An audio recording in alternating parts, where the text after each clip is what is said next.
Hi అండి, నేను మీ కుప్పలి శ్రీనివాస్.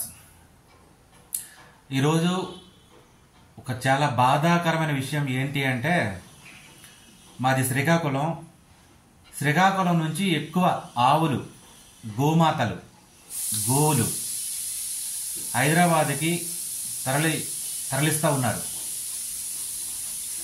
చాలా బాధాకరం.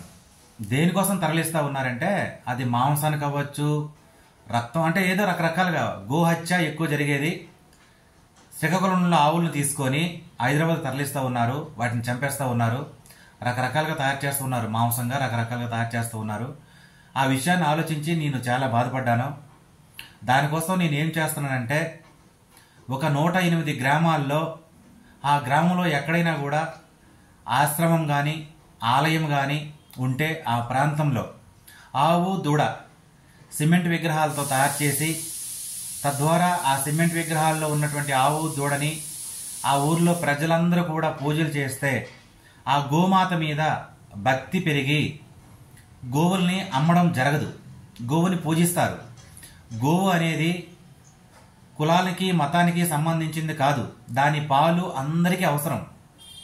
చంటి బిడ్డ నుంచి మొదలుకొని రేపో మాపో చనిపోయే వృద్ధుల వరకు కూడా ఈ పాలు తాగితే ఎంతో ఆరోగ్యవంతులుగా ఉంటాం. ముఖ్యంగా రైతు నేస్తం. రైతులకి గోవులకి మంచి సంబంధం ఉంది, మంచి నేస్తాలు. రైతు నేస్తం గోమాత. అందుకని నా ఆలోచన ఏంటి అంటే, ప్రతి గ్రామంలో ఒక ఆవు దూడ కార్యక్రమాన్ని త్వరలో నేను ప్రతిష్ట చేస్తూ ఉంటాను. 108 గ్రామాల్లో కంప్లీట్ చేస్తాను. ఈ కార్యక్రమం ఈ కార్తీక మాసంలోనే స్టార్ట్ చేపించి అది ఒక 1 ఇయర్లో ఈ ప్రాజెక్ట్ని కంప్లీట్ చేస్తాను. ఇది మంచి కార్యక్రమమా చెడు కార్యక్రమమా అనేది నాకు కాదు. గోవుని మనం తల్లిగా పూజిస్తూ ఉంటాము. హిందువులు ముఖ్యంగా ఒక ఆరాధన దైవంగా పూజిస్తూ ఉంటారు. అటువంటి గోమాత కోసం నా వంతు సహాయంగా, నా వంతు ఏదో ఒక ధర్మంగా నేను ఉండాలి అనుకుంటున్నాను.